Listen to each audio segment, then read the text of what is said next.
ഇന്ന് നമുക്ക് കലിയുഗം എന്ന തമിഴ് സിനിമയുടെ കഥ നോക്കിയാലോ.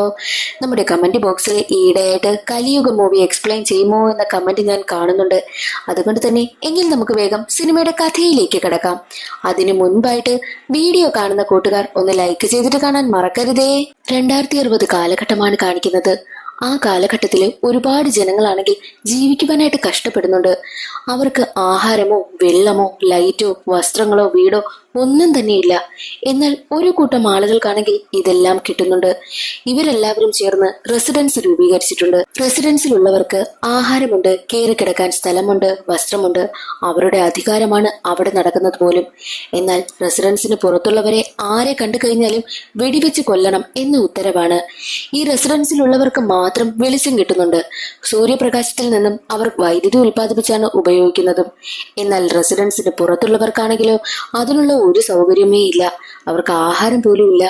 റെസിഡൻസിലുള്ളവർക്ക് ആഹാരം കൊണ്ടുപോകുന്നത് തന്നെ ഈ മിലിറ്ററിക്കാരെ വണ്ടിയില്ലേ അതുപോലെയുള്ള ഒരു വണ്ടിയിൽ സേഫായാണ് കൊണ്ടുപോകുന്നതും.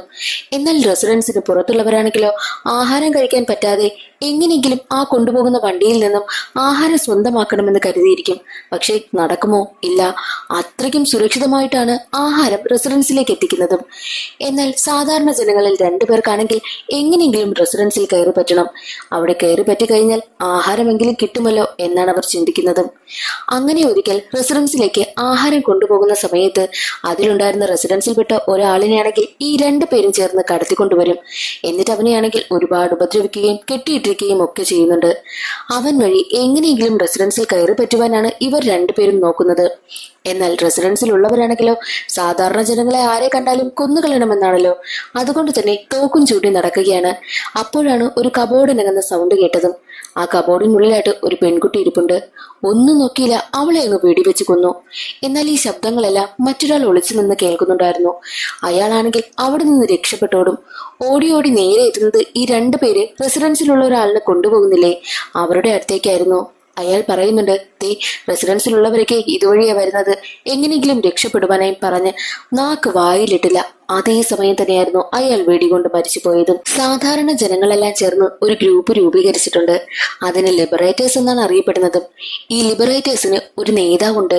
നേതാവിന്റെ പേരായിരുന്നു സ്കെച്ച്. എന്നാൽ ഒരു ഘട്ടത്തിൽ ഈ സ്കെച്ച് ആണെങ്കിൽ നേതാവ് സ്ഥാനം ഉപേക്ഷിച്ചു പോകും. അതിനുശേഷം പിന്നീട് ആരും സ്കെച്ചിനെ കണ്ടിട്ടേയില്ല. ഈ 2 പേരാണെങ്കിൽ ആ റെസിഡൻസിലെ പയ്യനെയും കൊണ്ട് നേരെ വരുന്നത് സ്കെച്ചിനെ കണ്ടുപിടിക്കുവാനായിട്ടാണ്. സ്കെച്ച് ഉള്ളത് പച്ച ടിക്ക് മാർക്ക് ചെയ്ത കണ്ടെയ്നറിലാണെന്ന് ഇവർക്കറിയാം. അങ്ങനെ ആ കണ്ടെയ്നർ കണ്ടെത്തി 2 പേരും ആ പയ്യനെയും കൊണ്ട് കണ്ടെയ്നറിനുള്ളിലേക്ക് പ്രവേശിക്കുന്നു. അതേസമയം തന്നെ അതിലൊരാളെ ആണെങ്കിൽ പിറകിൽ നിന്നൊരാൾ വന്ന് ലോക്ക് ചെയ്യും. അത് മറ്റാരുമല്ല, സ്കെച്ചായിരുന്നു. വന്നവർ ലിബറേറ്റേഴ്സ് ആണെന്ന് മനസ്സിലാക്കിയതോടുകൂടി സ്കെച്ച് അവരെ വെറുതെ വിടും. റെസിഡൻസിലെ പയ്യനെ ഇവർ പിടിച്ചു വെച്ചിരിക്കുന്ന കാര്യം സ്കെച്ചിന് മനസ്സിലായി.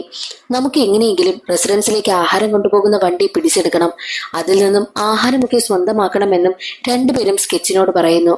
പക്ഷേ സ്കെച്ച് പറയുന്നത് അതെങ്ങനെ നടക്കാനാ, നമ്മുടെ കയ്യിൽ അതിനു വേണ്ടി ആയുധങ്ങളില്ല. എന്നാൽ അവരാണെങ്കിൽ ആയുധങ്ങൾ കൊണ്ട് ശക്തിപ്പെട്ടവരുമാണ്. പിന്നെ നമുക്ക് ഇത് എങ്ങനെ സാധിക്കുമെന്ന് ചോദിക്കുന്ന സമയത്ത് ഈ 2 പേരും പറയുന്നത് അതിന് സാധിക്കുമെന്ന് പറഞ്ഞ് ഒരു വലിയ ബോക്സ് തുറന്ന് കാണിക്കുന്നു. അതിനുള്ളിലാണെങ്കിൽ വലിയ ബോംബൊക്കെയായിരുന്നു ഇരുന്നതും. ഇതെങ്ങനെ നിങ്ങൾക്ക് കിട്ടിയെന്ന് ചോദിക്കുമ്പോൾ മുൻപ് റെസിഡൻസിൽ നിന്നും ഒരാളാണെങ്കിൽ ചാടി വന്നിരുന്നല്ലോ, അയാൾ അവസാനം വെടിയേറ്റ് മരണപ്പെട്ടു, അയാൾ കൊണ്ടുവന്ന പെട്ടിയാണതെന്നും ഈ 2 പേരും സ്കെച്ചിനോട് പറയുന്നു. ബോംബിന്റെ ബോക്സ് കൊണ്ടുവന്ന ആളിനെ എന്തെങ്കിലും പേര് വിളിക്കണമല്ലോ, നമുക്ക് രവി എന്ന് വിളിക്കാം. അങ്ങനെ രവി ആണെങ്കിൽ സ്കെച്ചിനോട് ഈ ഒരു ബോംബ് വെച്ച് നമുക്ക് എന്തെങ്കിലും പ്ലാൻ ചെയ്യാമെന്ന് പറയുന്നു. അപ്പോൾ സ്കെച്ച് ആണെങ്കിൽ ഒരു ഐഡിയ പറയും. എല്ലാ ദിവസവും ആഹാരം കൊണ്ടുപോകുന്നത് ഇവരൊക്കെ താമസിക്കുന്ന കണ്ടെയ്നറിന് അടുത്തു കൂടിയാണല്ലോ. ആഹാരം കൊണ്ടുവരുന്നതിന് മുൻപായിട്ട് ആ വഴിയിൽ നമുക്ക് ഈ ബോംബ് കുഴിച്ചിടാം. അപ്പോൾ ബോംബ് പൊട്ടി ആ ഒരു വണ്ടി തകരുന്ന സമയത്ത് അതിനുള്ളിൽ നിന്നും നമുക്ക് ഫുഡൊക്കെ സ്വന്തമാക്കാമല്ലോ എന്നായിരുന്നു അവരുടെ ഐഡിയ. റെസിഡൻസിലുള്ളവർക്ക് ഒരു സംശയം തോന്നരുത്, തോന്നിക്കഴിഞ്ഞാൽ നമ്മുടെ കാര്യത്തിൽ തീരുമാനമാകുമെന്നും പ്രത്യേകം സ്കെച്ച് പറയുന്നു. അതനുസരിച്ച് 3 പേരും 3 സൈഡിലായിട്ട് ഒളിച്ചിരിക്കും. അതേസമയമായിരുന്നു ബോംബ് കുഴിച്ചിട്ടില്ലേ അതുവഴി തന്നെ ആ വണ്ടി വരുന്നതും. എന്നാൽ ബോംബ് ക്രോസ് ചെയ്യുന്നതിന് മുൻപ് തന്നെ വണ്ടിയിലുണ്ടായിരുന്ന റെസിഡൻസിലെ ആൾക്കാർക്കാണെങ്കിൽ എന്തോ സംശയം തോന്നുന്നു. ആരും ഇതുവഴി ക്രോസ് ചെയ്ത് പോയില്ലേ എന്ന് ഒരാൾ ചോദിച്ചു. എന്നിട്ട് തോക്കുമായിട്ട് പുറത്തേക്ക് ഇറങ്ങും. അപ്പോൾ കണ്ടെയ്നറിനുള്ളിലായിട്ട് ഒളിച്ചു നിന്ന് എത്തി നോക്കിക്കൊണ്ടുന്ന രവിയെ അവർ കാണുന്നു. ഉടനെ തന്നെ അവർ രവിയെ വെടിവെച്ച് കൊലപ്പെടുത്തുകയാണ്. അതിനുശേഷം പിന്നീട് ആരുമില്ല എന്ന് ഉറപ്പുവരുത്തി നേരെ അവർ വണ്ടിയും എടുത്ത് പോകുവാനായി ഒരുങ്ങുന്ന സമയം തന്നെയായിരുന്നു ആ വണ്ടി ബ്ലാസ്റ്റ് ആകുന്നതും. അത് കാണുമ്പോൾ സ്കെച്ചിന് ഒരുപാട് ഒരുപാട് സന്തോഷമാകും. പക്ഷേ വണ്ടി മാത്രമേ തകർന്നിരുന്നുള്ളൂ. വണ്ടിക്കകത്തുള്ള റെസിഡൻസിലുള്ളവർക്കൊന്നും ഒരു കുഴപ്പവും പറ്റിയില്ല. അവർ പുറത്തേക്ക് തങ്ങളുടെ തോക്കുമെടുത്തിറങ്ങുന്നു. അതേസമയം തന്നെയായിരുന്നു ലിബറേറ്റേഴ്സിൽ കുറച്ചുപേരും അവരുടെ കൈവശമുണ്ടായിരുന്ന തോക്കുമെടുത്ത് റെസിഡൻസിലുള്ളവരുമായിട്ട് പോരാടുന്നതും. ആ ഒരു വണ്ടിയിലുണ്ടായിരുന്ന 5 പേരെയും കൊലപ്പെടുത്തി കളഞ്ഞു. എന്നിട്ട് ഈ ഫുഡ് എല്ലാം വേണ്ടി നമുക്ക് സ്വന്തമല്ലോ എന്ന് സന്തോഷിച്ച് നിൽക്കുന്ന സമയത്തായിരുന്നു കുറെ റെസിഡൻസിലുള്ളവരും അവിടേക്ക് വരുന്നതും. അവരുടെ കയ്യിലാണെങ്കിലോ മെഷീൻ ഗണ്ണാണുള്ളതും. എന്നാൽ ലിബറേറ്റേഴ്സിന്റെ കയ്യിൽ സാധാ ഗണ്ണും. എങ്ങനെയെങ്കിലും അതൊക്കെ കൊണ്ടവർ പോരാടിക്കൊണ്ട് നിൽക്കുന്ന സമയം തന്നെയായിരുന്നു റെസിഡൻസിലൊരാൾക്ക് മുകളിൽ നിന്നും എന്തോ ഇൻഫർമേഷൻ കിട്ടുന്നത്. ആ നടക്കുന്ന പ്രശ്നം അവിടെ കളഞ്ഞിട്ട് വാ, വേറെ അത്യാവശ്യമുണ്ടെന്ന് പറയുന്നതിനാൽ റെസിഡൻസിലുള്ളവരെല്ലാവരും അവിടെ നിന്ന് തിരിച്ചു പോകുന്നു. റെസിഡൻസിലുള്ളവർ പോയി കഴിഞ്ഞ ഉടനെ തന്നെ സാധാരണ ജനങ്ങൾ അവിടേക്ക് ചെന്നിട്ട് ആഹാരമെല്ലാം വാരിയെടുക്കുകയാണ്. ആഹാരം കാണാത്തത് പോലെയാണ് അവർ കഴിക്കുന്നത് പോലും. എന്നാൽ അതേ സമയം തന്നെ ലിബറേറ്റേഴ്സ് ഗ്യാങ് അവിടേക്ക് വന്നിട്ട് നിങ്ങൾ ഞങ്ങളെ ആദരിക്കുകയാണെങ്കിൽ എത്രയും വേഗം നമുക്ക് റെസിഡൻസിൽ കയറിപ്പറ്റാനാകുമെന്നും ലിബറേറ്റേഴ്സ് ഗ്യാങ് പറയുന്നു. അത് കേട്ട് സാധാരണ ജനങ്ങളാണെങ്കിൽ അവരെ ആദരിക്കുവാനായി തുടങ്ങി. അതേ സമയം തന്നെയായിരുന്നു സ്കെച്ച് അവിടേക്ക് വരുന്നത്. എന്നാൽ സ്കെച്ചിന്റെ മനസ്സിലാണെങ്കിൽ ഒരുപാട് സംശയം. എന്തുകൊണ്ടായിരിക്കാം റെസിഡൻസിലുള്ളവർ പെട്ടെന്ന് ഇവിടെ നിന്ന് പോയത്? അതിനെന്തെങ്കിലും കാരണമുണ്ടായിരിക്കുമോ എന്നൊക്കെ അവർ ചിന്തിക്കുന്നു. അതേ സമയം തന്നെയായിരുന്നു റെസിഡൻസിലുള്ളവർ അവിടെ മരണപ്പെട്ട് കിടക്കുന്നില്ലേ, അവരുടെ ദേഹത്താണെങ്കിൽ ഒരു പച്ച കളർ ലൈറ്റ് കാണും. ആ ലൈറ്റ് ആണെങ്കിൽ പെട്ടെന്ന് റെഡായി മാറുവാനായി തുടങ്ങി. അത് കാണുന്ന സ്കെച്ചിന് അത് ബോംബാണോ എന്ന സംശയമുണ്ടായി. ഉടനെ തന്നെ അവിടെ ഉണ്ടായിരുന്ന സാധാരണ ജനങ്ങളെല്ലാം വിളിച്ച് ദൂരേക്ക് മാറിപ്പോകും. അതേസമയം അത് പൊട്ടിത്തെറിക്കുകയാണ്. സ്കെച്ച് കരുതിയതുപോലെ തന്നെ അതൊരു ബോംബായിരുന്നു. സ്കെച്ചിനാണെങ്കിൽ കുറെ പേരെ അങ്ങനെ രക്ഷിക്കുവാനായും പറ്റി. അതിനുശേഷം സ്കെച്ച് നേരെ വരുന്നത് ആ ഒരു രവിയോടൊപ്പം ഉണ്ടായിരുന്ന കൂട്ടുകാരനില്ലേ അയാളുടെ അടുത്തേക്കാണ്. അയാളുടെ കൂടെ റെസിഡൻസിലെ പയ്യനുമുണ്ടല്ലോ. സ്കെച്ച് നേരെ വന്നിട്ട് റെസിഡൻസിലെ പയ്യനടുത്ത് ചോദിക്കും, നീ എങ്ങനെയാ റെസിഡൻസിൽ നിന്ന് പുറത്തു വന്നത്? എന്തായാലും മെയിൻ ഗേറ്റ് വഴി നമുക്ക് ആർക്കും പ്രവേശിക്കാനും പറ്റില്ല, ഇറങ്ങാനും പറ്റില്ല. പിന്നെ നീ എങ്ങനെയാ പുറത്തിറങ്ങിയതെന്ന് ചോദിക്കുമ്പോൾ അവനാണെങ്കിൽ എന്നെ വെറുതെ വിട്, എന്നെ ഒന്നും ചെയ്യരുതേ എന്ന് പറഞ്ഞ് കരഞ്ഞുകൊണ്ടിരിക്കുന്നതല്ലാതെ വേറെയൊന്നും തുറന്നു പറയുന്നതേയില്ല. എന്നാൽ രവിയുടെ കൂട്ടുകാരൻ പറയുന്നത് ഇവൻ വന്നപ്പോൾ മുതൽ ഇങ്ങനെയാ പറഞ്ഞുകൊണ്ടിരിക്കുന്നത്, അതുകൊണ്ട് ഇവനെ നമുക്ക് വെറുതെ വിടാമെന്ന് പറയും. എന്നാൽ സ്കെച്ച് പറയുന്നത് ഇവനെ വെറുതെ വിട്ടാൽ ശരിയാകില്ല, ഇവൻ വഴി വേണം നമുക്ക് റെസിഡൻസിൽ കയറി പറ്റാനെന്ന്. എന്നാൽ അവിടെ വെച്ച് ഈ രവിയുടെ കൂട്ടുകാരനും സ്കെച്ചും തമ്മിൽ ചെറിയ വാക്ക് തർക്കമുണ്ടാകുന്നു. രവിയുടെ കൂട്ടുകാരനാണെങ്കിൽ ആ പയ്യനെ വെറുതെ വിടണം, സ്കെച്ചിനാണെങ്കിലോ അതിന് പറ്റത്തുമില്ല. രണ്ടുപേരും തമ്മിൽ ചെറിയ പ്രശ്നമുണ്ടാവുകയും ഈ രവിയുടെ കൂട്ടുകാരനാണെങ്കിൽ സ്കെച്ചിനെ പിടിച്ച് തള്ളുകയും ഒക്കെ ചെയ്യുന്നു. സ്കെച്ച് വന്ന് വീഴുന്ന സമയത്ത് അവിടെ ഒരു ബോംബ് പൊട്ടും. സ്കെച്ചാണെങ്കിൽ ബോധം കെട്ടിക്കിടക്കുകയാണ്. അതേസമയം തന്നെയായിരുന്നു സ്കെച്ചിന്റെ അടുത്തേക്ക് ഒരു വയസ്സായ ആൾ വരുന്നത്. അയാൾക്കാണെങ്കിൽ ആഹാരം വേണം. അയാളാണെങ്കിൽ സ്കെച്ചിനെ തട്ടി വിളിക്കുകയും ഒക്കെ ചെയ്തു. സ്കെച്ച് ഉണർന്നു നോക്കുമ്പോൾ അയാൾ പേടിച്ചു പോകും. അയാളാണെങ്കിൽ സ്കെച്ചിനോട് കാല് പിടിക്കും. എന്റെ കൊച്ചുമകന് ഒട്ടും വയ്യ, അവന് ആഹാരം ഇപ്പോൾ കിട്ടിയില്ലെങ്കിൽ അവൻ മരണപ്പെട്ടു പോകും, അവനെ രക്ഷിക്കണമെന്ന് പറയുന്നു. സ്കെച്ച് നോക്കിയപ്പോൾ ആ പയ്യനാണെങ്കിൽ ആഹാരമൊന്നും കഴിക്കാനാകാതെ വല്ലാത്തൊരവസ്ഥയിലിരിക്കുകയാണ്. എന്നാൽ സ്കെച്ചിന്റെ കയ്യിൽ ആഹാരമുണ്ടോ? ഒന്നുമില്ല. മിണ്ടാതിരിക്കുവാനായിട്ട് സ്കെച്ച് പറഞ്ഞിട്ട് പോലും ആ മുത്തശ്ശൻ കേട്ടില്ല. കാരണം റെസിഡൻസിലെ ആളുകളാണെങ്കിൽ ഈ ബഹളമെല്ലാം നടക്കുന്നതറിഞ്ഞ് അവിടേക്ക് വരികയായിരുന്നു. സ്കെച്ചിനാണെങ്കിൽ എങ്ങനെയെങ്കിലും തന്റെ ജീവൻ രക്ഷിക്കണം. അതുകൊണ്ട് തന്നെ സ്കെച്ച് അവിടെ നിന്ന് ഓടി രക്ഷപ്പെടും. അതേസമയം അവിടേക്ക് എത്തിയ റെസിഡൻസിലെ ആളുകളാണെങ്കിൽ മുത്തശ്ശനാണെങ്കിൽ എത്ര കാല് പിടിച്ച് കെഞ്ചിയിട്ടും കേൾക്കാതെ മുത്തശ്ശനെ കൊന്നുകളഞ്ഞു. പക്ഷെ ആ പയ്യനെ എന്ത് ചെയ്തെന്ന് കാണിക്കുന്നില്ല. ഇതെല്ലാം ഒളിഞ്ഞിരുന്ന് കാണുകയായിരുന്നു സ്കെച്ച്. റെസിഡൻസിന്റെ കയ്യിൽ നിന്നും രക്ഷപ്പെട്ട് സ്കെച്ച് നേരെ ഒരു ഗോഡൌൺ പോലുള്ള ഒരു സ്ഥലത്തേക്ക് വരുന്നു. അവിടെ സേഫ് ആയിട്ട് ഇരിക്കാമെന്നും സ്കെച്ച് കരുതും. അതേസമയം തന്നെയായിരുന്നു അവിടെ ഒരുപാട് ബോക്സുകളൊക്കെ വെച്ചിരിക്കുന്നത് കാണുന്നത്.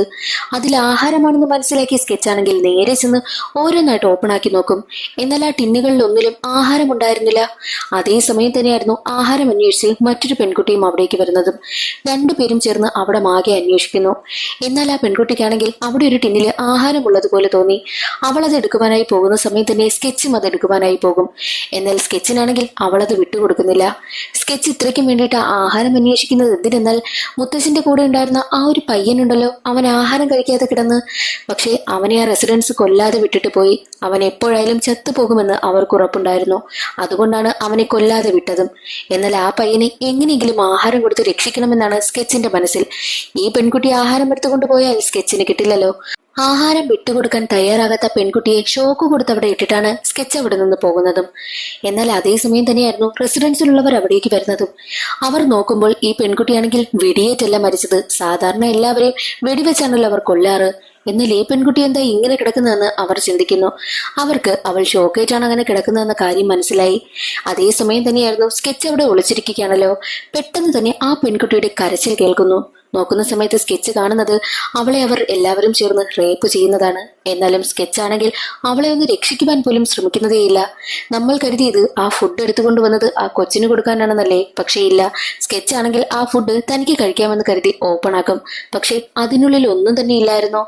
ഇത്രയും കഷ്ടപ്പെട്ടത് ഇതിനു വേണ്ടിയിട്ടായിരുന്നുവെന്ന് അവൻ ചിന്തിക്കും. അവിടെ ഒരുപാട് പ്രശ്നങ്ങൾ നടക്കുന്നത് കൊണ്ട് തന്നെ മറ്റുള്ളവരെ സഹായിക്കുവാനൊന്നും സ്കെച്ച് തയ്യാറാകുന്നതേയില്ല. അതേസമയം തന്നെ സ്കെച്ചിന് അവിടെ നിന്നും ഒരു വാക്കി ടോക്കി കിട്ടുന്നു. പക്ഷേ അത് റെസിഡൻസിന്റെ കയ്യിലുള്ളത് പോലെയല്ല, മറ്റൊരു തരമായിരുന്നു. അതിനുള്ളിൽ നിന്നും ശബ്ദം കേൾക്കും. സ്കെച്ചാണെങ്കിൽ അതെന്തെന്ന് ശ്രദ്ധിക്കുമ്പോൾ ഒരാളാണെങ്കിൽ, രതി നീ ഓക്കെയാണോ? നീ എന്താ ഒന്നും മിണ്ടാത്തത് എന്നൊക്കെ ചോദിച്ചുകൊണ്ടേയിരിക്കും. ഒരു പെണ്ണിന്റെ അടുത്ത് സംസാരിക്കുന്നത് പോലെയാണ് സംസാരിക്കുന്നതും. എന്നാൽ ആ വാക്കി ടോക്കി എടുത്തിട്ട് ഉടനെ തന്നെ സ്കെച്ച് പറയുന്നത്, ഞാൻ രതിയല്ല, മറ്റൊരാളാണ്. നിങ്ങൾ ആരാ?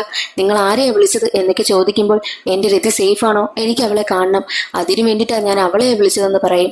അത് കേട്ട് സ്കെച്ച് പറയുന്നത്, നിങ്ങളുടെ രതിയെ കൊണ്ടുവരണമെങ്കിൽ നീ എവിടെയുണ്ടെന്ന് പറയുവാനായിട്ടും സ്കെച്ച് പറയുന്നു. നീ റെസിഡൻസ് ആണോ എന്ന് ചോദിക്കുമ്പോൾ, അല്ല, ഞാൻ റെസിഡൻസ് അല്ല, ഞാൻ നിങ്ങളുടെ കൂട്ടത്തിലുള്ള ആള് തന്നെയാ. എന്റെ രതിയെ എനിക്ക് കാണണം, അവൾ സേഫ് ആയിട്ടുള്ള അടുത്ത് തന്നെയാണോ എന്ന് ചോദിക്കുമ്പോൾ, നിന്റെ രതി സേഫ് ആയിട്ടുള്ള അടുത്ത് തന്നെയാ, അവളെ ഞാൻ നിന്റെ അടുത്തേക്ക് കൊണ്ടുവരാം, അതിനു മുൻപ് നീ എവിടെയുണ്ടെന്ന് പറയുവാനായിട്ടും സ്കെച്ച് പറയുന്നു. നിങ്ങളെ വിശ്വസിക്കാമോ എന്ന് ആ പയ്യൻ ചോദിക്കും. ആ വിശ്വസിക്കാമെന്ന് സ്കെച്ചും പറയുന്നു. അങ്ങനെ ആ പയ്യൻ പറഞ്ഞു കൊടുത്ത സ്ഥലത്തേക്ക് സ്കെച്ച് പോവുകയാണ്. ഫോൺ വിളിച്ച ആളിന്റെ പേരാണ് കൃഷ്ണ.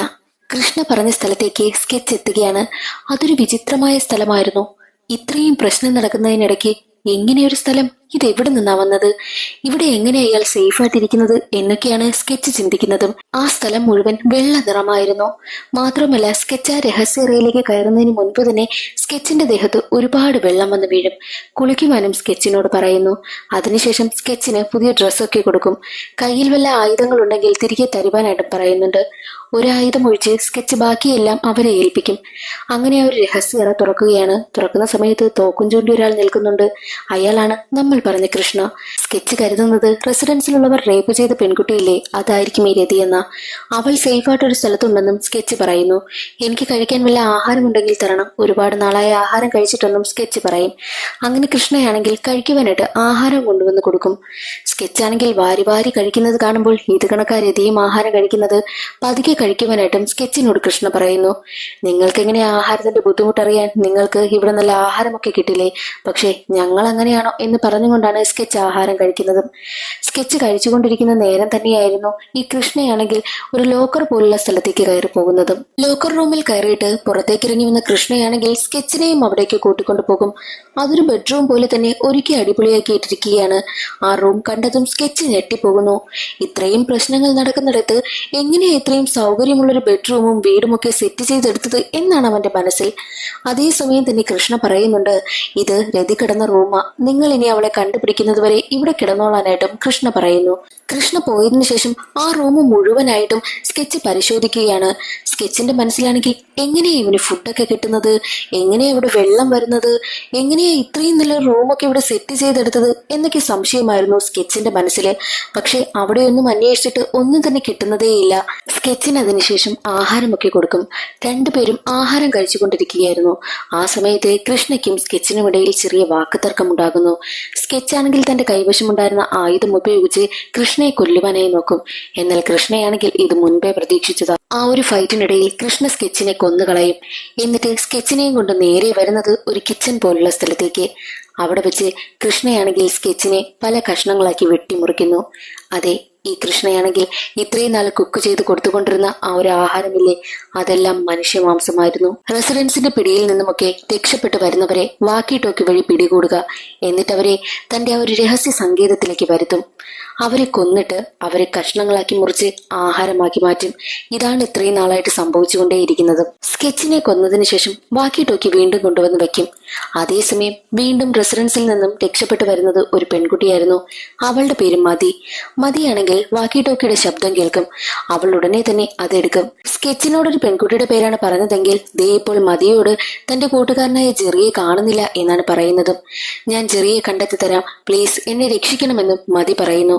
അതനുസരിച്ച് അയാൾ പറഞ്ഞ സ്ഥലത്തേക്ക് പോകുവാനായിട്ട് മതി തയ്യാറാകും. അവൾ പോകുവാനായി ഒരുങ്ങുന്ന സമയം തന്നെയായിരുന്നു മുകളിൽ നിന്നും ഒരു പയ്യൻ താഴേക്ക് വന്ന് വീഴുന്നത്. ആ പയ്യൻ മറ്റാരുമല്ല, റെസിഡൻസിൽപ്പെട്ട ഒരു പയ്യനുണ്ടല്ലോ, അവനെയാണ് സിനിമയുടെ തുടക്കത്തിൽ രണ്ടുപേര് പിടിച്ചുകൊണ്ടുവന്നത്. അതേ പയ്യൻ തന്നെയാണ്. കൃഷ്ണ ഇതെല്ലാം CCTV വഴി കാണുന്നുണ്ട്. അവനെ കൊന്നു കളഞ്ഞിട്ട് വരുവാനായിട്ടാണ് മതിയോട് പറഞ്ഞതും. എന്നാൽ മതിക്ക് അവനെ കൊല്ലുവാനായി പോകുന്ന സമയത്ത് മറ്റൊരു ചെറിയ പയ്യന്റെ മുഖം ഓർമ്മ വരുന്നു. ആ പയ്യനെ ആരെന്ന് കാണിക്കുന്നില്ല. അങ്ങനെ മതിയാണെങ്കിൽ ആ വീണ പയ്യനെ കൊല്ലാതെ അവനെയും കൂട്ടുകൊണ്ടാണ് ആ രഹസ്യ സങ്കേതത്തിലേക്ക് പോകുന്നതും. സ്കെച്ച് വന്നപ്പോൾ സ്കെച്ചിനെ എങ്ങനെയാണ് സ്വീകരിച്ചത് അതുപോലെ തന്നെയാണ് മതിയെയും സ്വീകരിക്കുന്നത്. മതിയുടെ കയ്യിലിരുന്ന സാധനങ്ങളെല്ലാം കൃഷ്ണ വാങ്ങി. മതിയുടെ ഡയറിയും ഉണ്ടായിരുന്നു. അതിനുശേഷം പുതിയൊരു ഡ്രസ്സൊക്കെ എടുത്ത് നല്ല അടിപൊളിയാക്കിയാണ് മതിയെ അകത്തേക്ക് കയറ്റുന്നതും. പക്ഷേ റെസിഡൻസിൽ നിന്ന് വന്ന പയ്യനില്ലേ, അവനെ കയറ്റിയില്ല, അവനെ പുറത്തിട്ടിരിക്കുകയാണ്. എന്നാൽ ഈ മതി കരുതുന്നത് റെസിഡൻസിൽ നിന്ന് വന്ന പയ്യൻ അവൻ ഉറപ്പായും കൽക്കിയായിരിക്കും. അവനെ കൊണ്ട് എല്ലാവരെയും രക്ഷിക്കാൻ കഴിയുമെന്നും അവൾ കരുതുന്നു. അതുകൊണ്ട് തന്നെ അവനെ എങ്ങനെയെങ്കിലും ഹെൽപ്പ് ചെയ്യുവാനായിട്ടും മതി തീരുമാനിക്കും. കൃഷ്ണ അവൾക്ക് ഫുഡൊക്കെ കൊടുക്കുന്നു. ആ ഫുഡിൽ നിന്നും കുറച്ചവളെടുത്ത് മാറ്റിവെക്കും. പക്ഷെ അത് കൃഷ്ണ കണ്ടുപിടിക്കും. അതും കൂടി കഴിക്കുവാനായി പറഞ്ഞ് കൃഷ്ണ അവളെ വിരട്ടുന്നതിനാൽ വേറെ വഴിയില്ലാതെ അവൾ അത് കഴിക്കും. അതിനുശേഷം നേരെ അവൾ വരുന്നത് ആ റെസിഡൻസിൽ നിന്ന് വന്ന പയ്യനില്ലേ, അവനടുത്തേക്കാണ്. എന്നെ നീ റെസിഡൻസിലേക്ക് കൊണ്ടുപോകുമോ എന്ന് ചോദിക്കുമ്പോൾ ഞാൻ കൊണ്ടുപോകാമെന്നും അവൻ സമ്മതിക്കും. എന്നിട്ട് അവന് ധരിക്കുവാൻ വേണ്ടിയിട്ട് അവൾ ഡ്രസ്സൊക്കെ കൊടുക്കുന്നു. മാത്രമല്ല അവൻ പറയുന്നുണ്ട്, എനിക്ക് എന്തെങ്കിലും കഴിക്കാൻ തരണം. ഇത്രയും ദിവസമൊന്നും ഞാൻ ആഹാരം കഴിക്കാതെ ഇരുന്നിട്ടില്ല. എനിക്ക് വിശപ്പ് കാരണം സഹിക്കാൻ പറ്റുന്നില്ലെന്നൊക്കെ അവൾ പറയും. അത് കേട്ട് മതിക്ക് വല്ലാതെ സങ്കടം വരും. അപ്പോൾ മതിയാണെങ്കിൽ തന്റെ പഴയ കാര്യങ്ങളെ കുറിച്ച് ഓർക്കും. അവളുടെ അമ്മയ്ക്ക് 2 മക്കളായിരുന്നു, മതിയും മതിയുടെ സഹോദരനും. മതിയാണെങ്കിൽ അമ്മയെ അങ്ങനെ ശല്യപ്പെടുത്തതേയില്ല. എന്നാൽ മതിയുടെ സഹോദരനാണെങ്കിൽ എപ്പോഴും ആഹാരം വേണമെന്നൊക്കെ പറഞ്ഞ് അവളുടെ അമ്മയെ ശല്യം ചെയ്തുകൊണ്ടേയിരുന്നു. അങ്ങനെ അമ്മയാണെങ്കിൽ ആ പയ്യനെ കൊന്നു കളയുവാനായി തീരുമാനിക്കും. പക്ഷെ മതിയുണ്ടെങ്കിൽ നടക്കത്തില്ലല്ലോ. അതുകൊണ്ട് തന്നെ മതിയെ മറ്റൊരു സ്ഥലത്തേക്ക് മാറ്റിയിട്ടാണ് അമ്മ തന്റെ സ്വന്തം മകനെ കൊന്നു കളഞ്ഞതും. അതെല്ലാം മതി കാണുന്നുണ്ടായിരുന്നു. റെസിഡൻസിൽ നിന്ന് വന്ന പയ്യനെ കാണുന്ന സമയത്ത് മതിക്ക് തന്റെ കുഞ്ഞനുജനെയാണ് ഓർമ്മ വരുന്നതും. എന്നാൽ മതിക്കൊരു സംശയം, ഇയാൾക്ക് എവിടെ നിന്നാ ഇത്രയും ഫുഡൊക്കെ കിട്ടുന്നത്? അത് കണ്ടുപിടിക്കണമല്ലോ എന്നും അവൾ തീരുമാനിക്കുന്നു. അങ്ങനെ അവൾ നടന്നു പോകുന്ന സമയത്തായിരുന്നു അവിടെ ഒരു ടേലിൽ എന്തോ എഴുതി വെച്ചിരിക്കുന്നത് അവൾ കാണുന്നത്. മുൻപ് സ്കെച്ച് എഴുതി വെച്ചിരുന്നതാ. അതിലെഴുതിയിരിക്കുന്നത്, ഇയാളെ ഒരിക്കലും വിശ്വസിക്കരുത്, ഇയാളാൽ ഡേഞ്ചറാണ്. അവിടെ ഒരു ലോക്കർ റൂമുണ്ട്. ആ റൂമിനകത്ത് നിന്നാണ് അയാൾ ആഹാരം കൊണ്ടുവരുന്നതും. അതിന്റെ ചാവി അയാളുടെ കയ്യിൽ തന്നെയാണെന്നുമാണ് എഴുതി വെച്ചിരുന്നത്. മാത്രവുമല്ല ഇവർ കിടക്കുന്ന മുറിയിലെ അതിലൊരു കണ്ണാടിയുണ്ട്. ആ കണ്ണാടിയിലൂടെയാണ് അയാൾ നമ്മളെ വാച്ച് ചെയ്യുന്നതെന്നും പ്രത്യേകം എഴുതിയിട്ടുണ്ടായിരുന്നു. അതനുസരിച്ച് മതിയാണെങ്കിൽ നേരെ റൂമിലേക്ക് എത്തി. പറഞ്ഞതുപോലെ തന്നെ അവിടെ ഒരു കണ്ണാടി ഉണ്ടായിരുന്നു. അവൾ അകത്തുകൂടി സൂക്ഷ്മമായി നോക്കുമ്പോൾ അതിനപ്പുറത്ത് എന്തോ ഉള്ളതായിട്ട് അവൾക്ക് തോന്നും. അവൾ ഉടനെ തന്നെ പതിയെ അത് തുറക്കുകയാണ്. തുറക്കുന്ന സമയത്ത് ഇതുപോലെ തന്നെ അവിടെയും ഒരു മുറി. അവിടെ നോക്കുമ്പോൾ ഒരുപാട് പുസ്തകങ്ങൾക്കിടയിലായിട്ട് കൃഷ്ണ കിടന്നുറങ്ങുകയാണ്. ഉടനെ തന്നെ അവൾ കൃഷ്ണയ്ക്കടുത്തേക്ക് ചെന്നു. എന്നിട്ട് അവിടെ മാകെ ചാവി സെർച്ച് ചെയ്യും. ഒരു ഘട്ടത്തിൽ അവൾക്ക് ചാവി കിട്ടുകയാണ്. ചാവി എടുത്ത് അതിലെ ചെറിയ ഡോർ ഓപ്പൺ ആക്കിയിട്ട് തന്റെ ഡയറി എല്ലാം റെസിഡൻസിൽ നിന്ന് വന്ന പയ്യനെ ഏൽപ്പിക്കുന്നു. എന്നിട്ട് മെയിൻ ഡോർ ഓപ്പൺ ആക്കുവാനായി നോക്കുന്ന സമയം തന്നെ, എനിക്ക് വിശക്കുന്നു, എന്തെങ്കിലും ഫുഡ് കൂടി എടുക്കുമോ എന്ന് ആ പയ്യൻ ചോദിക്കും. അതനുസരിച്ച് അവളാണെങ്കിൽ ആ ചാവിയിൽ നിന്നും ഒന്നെടുത്തിട്ട് ആ ലോക്കർ ഓപ്പൺ ആക്കും. ലോക്കർ ഓപ്പൺ ആക്കിയിട്ട് അകത്ത് കയറി അവിടെ ഒരുപാട് ടിന്നിരിക്കുന്നതായിട്ട് അവൾ കാണുന്നു. അതിൽ നിന്നും ഒരു ടിന്ന് ഓപ്പൺ ആക്കി നോക്കിയപ്പോഴോ അതിൽ ഫുഡൊന്നുമില്ല. ഒരു കാര്യം ചെയ്യാം, അകത്ത് പോയിട്ട് എന്തെങ്കിലും കിട്ടുമോ എന്ന് നോക്കാമെന്ന് കരുതി അവൾ അകത്തേക്ക് പോകുമ്പോൾ കാണുന്ന കാഴ്ച മനുഷ്യന്റെ പകുതി ശരീരം തൂങ്ങിക്കിടക്കുന്നതാണ്. അത് മറ്റാരുടെയുമല്ല, സ്കെച്ചിന്റേതായിരുന്നു. അതിൽ നിന്നും അവൾക്കൊരു കാര്യം മനസ്സിലായി. ഇത്രയും നാള് അവൾ കഴിച്ചുകൊണ്ടിരുന്നത് മനുഷ്യമാംസം കൊണ്ടുള്ള കറിയായിരുന്നുവെന്ന്. മാത്രമല്ല അവിടെ ഒരുപാട് മനുഷ്യമാംസങ്ങൾ ചിതറിക്കിടക്കുന്നുമുണ്ട്. അതെല്ലാം കണ്ടിട്ട് മതിക്ക് വൊമിറ്റ് ചെയ്യാനാണ് തോന്നിയതും. അവൾ അവിടെ നിന്നും ഓടിപ്പോകുന്നു. അവൾ ഓടി നേരെ ലോക്കറിന്റെ വാതിലിനടുത്തെത്തുമ്പോൾ കാണുന്ന കാഴ്ച, ദേ കൃഷ്ണ ഉറക്കം എഴുന്നേറ്റ് നിൽക്കുന്നു. കൃഷ്ണയെ കണ്ടതും മതിയാണെങ്കിൽ ഉടനെ തന്നെ ലോക്കറിന്റെ ഡോർ അടയ്ക്കുകയാണ്. എന്നാൽ പുറത്തുനിന്ന് കൃഷ്ണ പറയുന്നത്, നീ വാതിൽ തുറന്നില്ല എന്നുണ്ടെങ്കിൽ ഇവനെ ഞാൻ ടോർച്ചർ ചെയ്യുമെന്ന്. പക്ഷെ എന്നിട്ട് പോലും അവൾ ഡോർ തുറന്നില്ല. എന്നാൽ കൃഷ്ണയാണെങ്കിൽ തന്റെ കയ്യിലുണ്ടായിരുന്ന ഒരു ചെറിയ ആയുധം ഉപയോഗിച്ച് ആ പയ്യനെ വല്ലാതെ ദ്രോഹിക്കുന്നു. ഒരു ബട്ടൺ പ്രസ് ചെയ്താൽ അതിൽ നിന്നും നല്ല ഫോഴ്സിന് ആണിയാണ് പുറത്തേക്ക് വരുന്നതും. ആ പയ്യനാണെങ്കിൽ വേദന കാരണം കരഞ്ഞുകൊണ്ടേയിരിക്കും.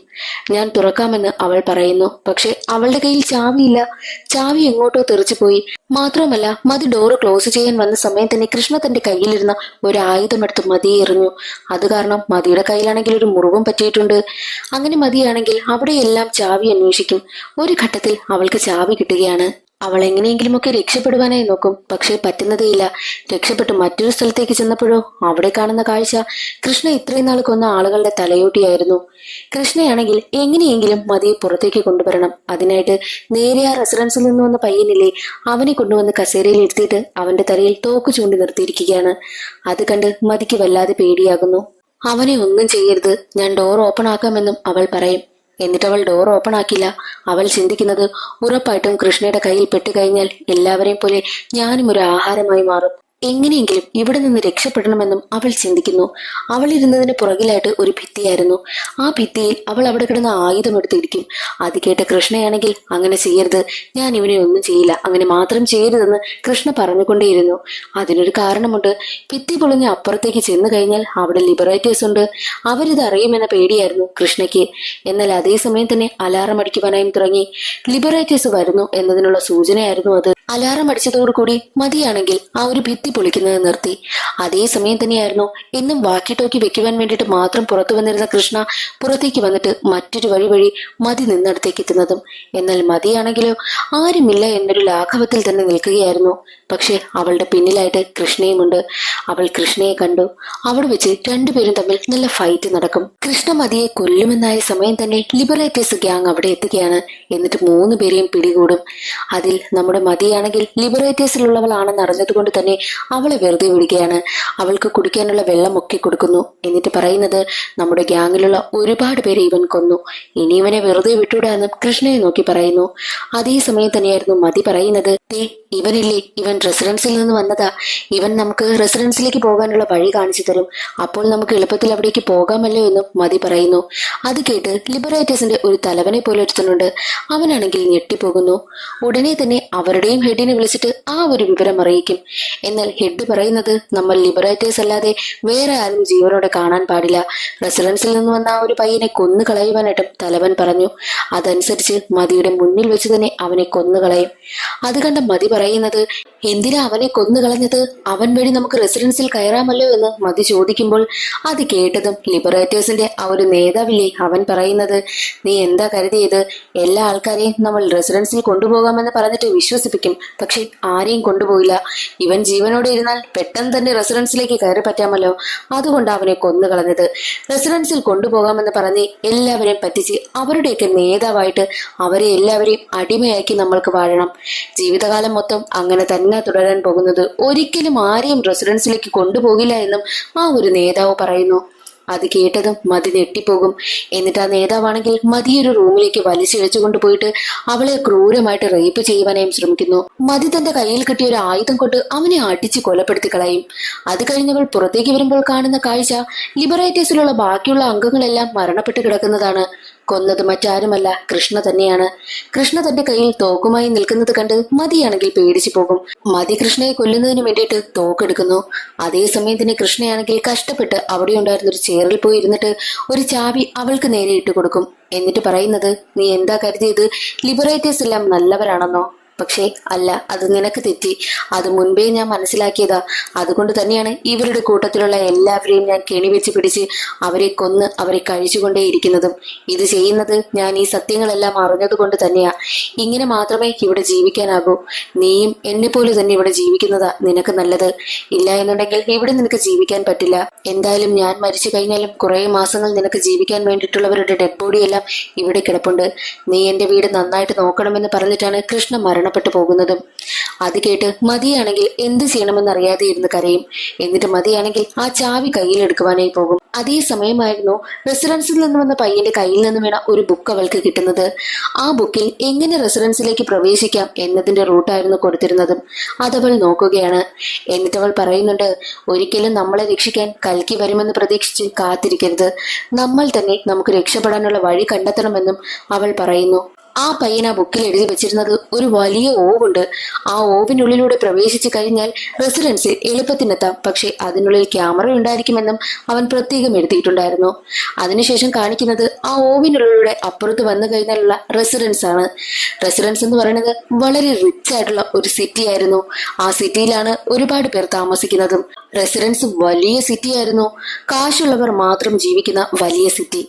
അതോടുകൂടി സിനിമയുടെ കഥ അവസാനിക്കുകയാണ്. ഇന്നത്തെ ഈ ഒരു വീഡിയോ എല്ലാവർക്കും ഇഷ്ടമായെന്ന് കരുതുന്നു.